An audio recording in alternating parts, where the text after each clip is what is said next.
I don't know. What happened to Arlo? All he does is negative videos now.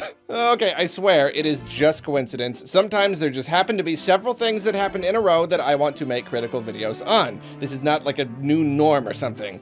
And today, we'll be talking about something that I think a lot of us have been more than a little critical of.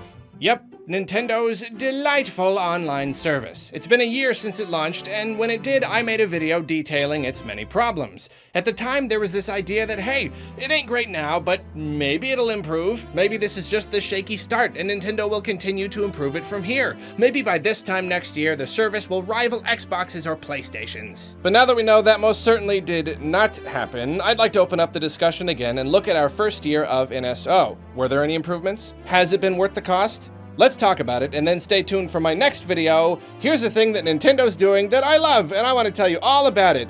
It's an hour long, and the only background music for the whole thing is Flower Garden from Yoshi's Island playing on an infinite loop.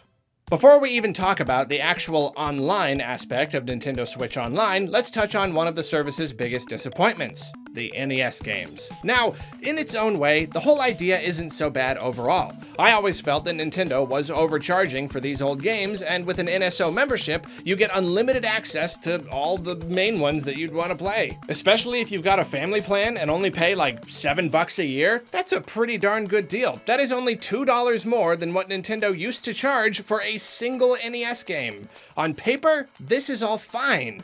But the big problem is that this is the classic game service that Nintendo's been giving us in lieu of a proper virtual console. Where we used to be able to buy games from NES to N64, for a year now we've been stuck with nothing but NES. And I'll just have to ask your forgiveness again if this is complete gaming sacrilege, but those games just do not do it for me anymore. In large part, my gaming tastes start with the SNES and go up from there. I know I'm a filthy casual, but I am what I am.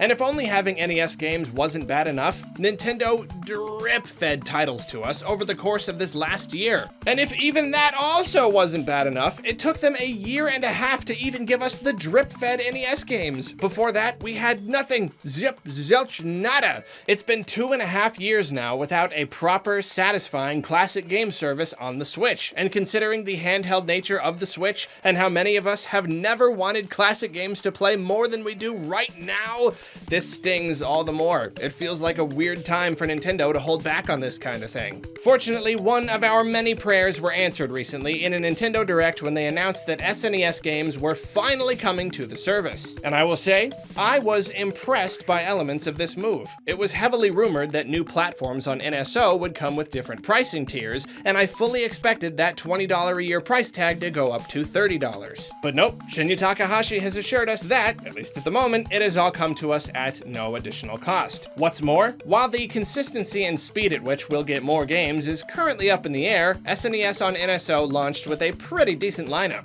I mean, we got Super Metroid, so, like, what more could you want? So now with the addition of SNES games, NSO's price tag is easier still to swallow. For $20, I'd still be hesitant, but again, with the lower price a family plan affords, forget the whole playing online thing for a moment. One might even consider paying for just the games alone. Even sharing with 2 other people, $12 is the price of 1.5 SNES games on the Virtual Console, and that buys you a whole year of a big library. So it's not so bad, certainly. In fact, it was enough to make me put a kinda in the title of this video. But I must say, despite the value that's been added, I've still got problems with this system. This is still a far cry from the library we used to have access to, and the one we would very much like to have access to, even if it is reasonably priced.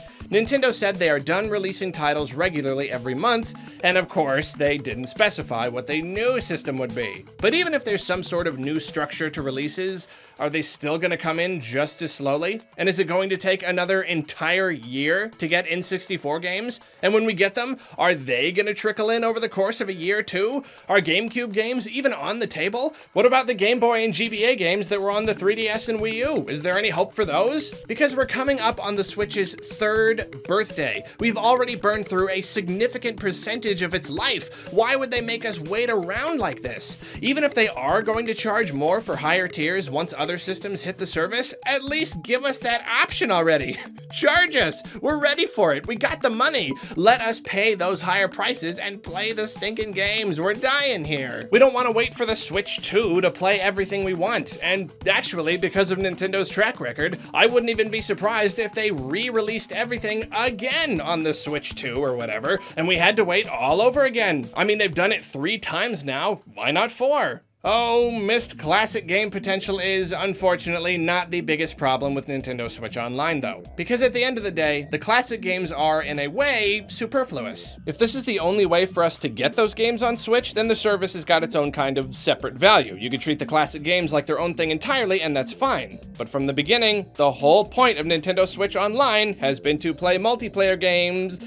That's right. Online. Like Xbox Live Gold or PlayStation Plus, this whole thing is meant to monetize online play. If you want to play online, you gotta pay. I won't go into whether or not it's right for them to charge for such a thing here. We've already talked about that. Let's move forward assuming that paying for a good service is a totally reasonable thing. Okay, then why is the service so bad? Forgive me if my experience is too limited and I'm not detecting the nuanced performance improvements implemented over the last year, but from where I'm standing, Switch Online still stinks to high heaven. Some games are better than others, for sure. Splatoon 2, I kinda go back and forth on. Sometimes I feel like it works really well, especially considering how much is going on screen, but then I hear about all its issues from people who play a lot more seriously than me, and I start to wonder if maybe it's just better at masking those issues to the untrained eye. Mario Kart's decently consistent. You can race online and have a good time, even if you occasionally fail to connect or get booted or have your red shell just not register when it hits a guy dead on. But everything else I've played has been uneven at best and unplayable at worst. Mario Tennis Aces, some matches are okay, some have such ridiculous input lag they're close to unplayable, and some are straight up in slow motion. Speaking of slow motion, have you played Mario Maker 2 online with people? Because I haven't, it is awful. Again, sometimes it's okay, and it's improved since launch, but other times it is not even worth trying. You might as well just quit and do something else. But here's a big one. When Reggie first talked about the Switch's online service, he specifically mentioned needing to bring in money to maintain servers for their big multiplayer games like Mario Kart and Smash. Smash Bros. Is Nintendo's premier multiplayer series. They've got Mario Kart for the more casual crowd, and Splatoon has rapidly become a mainstay, but Smash is enjoyed by gamers of all kinds. It brings fans from dozens of different series together. It appeals to more serious players than any of Nintendo's other franchises. It's a big, fat deal. And if there was any game where Nintendo needed to get online right, it was Ultimate. And they most certainly did not. My experience playing Ultimate online at launch communicated one thing to me. Don't bother playing Ultimate online. There were plenty more of those slow motion matches I was talking about, and even at its very, very best, when everything was running pretty smoothly, there was enough input lag to make it just not fun. To make it feel like no matter what I did, I was never doing my best. I was always struggling. As with most of these games, performance did slowly improve over time after launch. Now when I play, I do get less of that crazy chugging, but still enough to annoy the heck out of me, and the input lag still drives me nuts and makes the whole thing just not fun. And this is coming from a casual Smash player who doesn't generally have an eye for the finer technical details. I've got a friend who's really into Smash, and when I asked him how his input lag was, he told me that playing online is like playing an entirely different game. It's just something that you've got to get used to if you want to play. And I gotta say, that is awful. It is awful that this game is so fun and people want to play it online with each other so badly that they've just got to push through all the connection issues and try their hardest to have a good time anyway. I once more took to Twitter to ask people for their experiences with this issue, specifically playing Smash. As always, I will admit that this is by no means an extensive survey, but I feel like it's a large enough sample to at least give us an idea of what we're dealing with. Up top, we've got the nice little 9% chunk of very lucky folks who have had next to no problems playing Smash online and let us all glare at them jealously. Then the most popular choice was decent. These people would consider their experience on the okay side of things with occasional issues. One could argue that if they're paying for any service, it should be better than simply decent, but if you wanted to, you could also call that 62% something of a win for Ultimate, maybe halfway to a win. The next two choices cannot be so easily sugarcoated though. 22% of these people consider their experiences really not great, with the game rather hard to play online amid all the connection issues. Then there's the last 6% chunk of people who have had experiences that they would describe as horrible and basically unplayable, with constant drops and very bad lag. So if this poll is anything to go by, over a quarter of all people playing Smash Ultimate have experiences ranging from really not great to horrible. If you ask me, that percentage of displeased customers is way too high for a paid service. You could argue that maybe any online game could potentially have similar numbers, but I'm hearing a whole lot of people claiming that they can play online perfectly fine on their other systems, but the Switch is a whole different story. Or for whatever bizarre reason, they're even okay playing other Switch games, but Smash specifically gives them grief. I don't want to talk too much about why the service is so shoddy, or I really will just be rehashing last year's video, but on the one side, there's the idea that Nintendo needs to set up dedicated servers instead of relying purely on peer-to-peer connections. Reggie himself mentioned servers, as we saw earlier, but it seems Nintendo has changed their mind on this front. I don't know. None of their games use servers. That ended up just not being true at all. Some people feel that this is a problem, while there are others that have very thoroughly communicated to me that dedicated servers are literally the most useless thing in the world, and no dedicated server has ever helped any game in any case ever. Or at least it's kind of the gist of what they're saying. Whether or not servers are actually a part of the issue though, the biggest problem does seem to be Nintendo's Netcode. Basically just the programming used to match people up and make playing online happen. And Nintendo Switch Online's Netcode just stinks.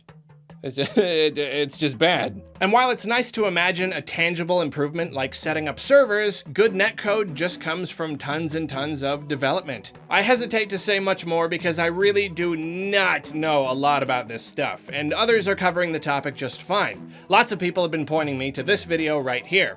I will give you a potty language warning, because that's just the kind of guy I am, but it talks about a lot of different reasons a company might use bad netcode. Sometimes it's an unwillingness to use code from other companies or from outside of Japan, and that can combine with an unwillingness to actually put in the large amount of internal work to make it all run smoothly. One problem is how players in Japan have great connections because they're close together, but when you stretch the service across the whole US or even the world, connections suffer. Overall, assuming it's accurate, the video tells us that Nintendo just hasn't put in the work needed to make their service run properly, despite other companies doing so, and plenty of online services and games on other platforms more or less running like butter. Good online does exist, you just gotta do it. Alright, so playing online is really inconsistent, and straight up bad for some players, myself included. That's disappointing enough, but NSO's paltry offering of basic features adds insult to injury. It provides cloud saves, but basically all first-party games with substantial online modes, you know, most of the popular ones, don't even support the feature for reasons that make zero sense. If you want to voice chat, you still have to do it through your phone. When you do, you are limited to certain menus and modes, and your conversations get muted constantly. Only a tiny handful of games support native voice chat, and surprise, surprise, they're all the big third-party multiplayer games. Don't get me wrong, it's very nice that Nintendo at least enabled this option for developers, but the fact that they themselves refuse to use what is objectively a better system is really frustrating. Then there's no system-wide party system. The process of inviting your friends to join your game has been extremely lacking, especially without even so much as a text-based messaging system with which to communicate with them. Thankfully, Nintendo just introduced a new feature for inviting friends, but this of course only works if a software title specifically supports it. This is still leagues below the ability to invite any friend or any group of friends to any game at any time, which is exactly what you can do with every other online service. All of these problems might be easier to swallow if Switch Online was free, but it is not free. Sure, it's cheaper than the competition, but I said it last year and I'll say it again. There's no real excuse for a bad product. Even if it's cheap, heck, even if it is free, Nintendo should never hand us a product and tell us that it's good, and when we look it over, we go, no, this is actually kind of bad. Nintendo means quality. They've set a certain standard in the industry, and they're trying to turn online play into a selling point. So how can they justify giving us such a lackluster service? How can they still drag their feet when it comes to giving us basic features? Do they actually want online play to be a thing? Because they certainly act like they do, and they say they do, but then their actual actions say something different. There's a very old, very popular, and very family-friendly saying that I think fits well here. Eat or get out of the Burgertron. If they want us playing games online and paying for the ability to do so, they need to make that happen. And as much as I love the free games we get to play, no amount of free games will fix this issue. If they keep expanding the service to include other systems, NSO could end up being a fine way to play classic games. It might be something to subscribe to just for that purpose. But that's never going to excuse the missing features and the bad netcode. We are never going to be happy paying for a service that doesn't work well. Heck, I've talked to countless people who would gladly pay even more to get a better service. For them, it's not even about the price. They just want a service that's good. They want to play their Nintendo games online and have fun. That's why it's ridiculous when people bring out the "at least it's cheap" argument. Even a cheap service should be good. Everything Nintendo does should be good. Everything they put out should be something they are proud to offer or sell. If they want us playing online, they need to let us do that smoothly. If they want us to be able to chat with each other, they need to give us the full tool set to do it. If they want us to be Switch friends with each other, they need to make that friendship actually worth something. If they're going to let us back up our saves to the cloud, they need to actually let us back up our saves to the cloud. We were already pretty miffed last year when the service launched, but there was at least that tiny little bit of hope that Nintendo would continue to improve upon it over time.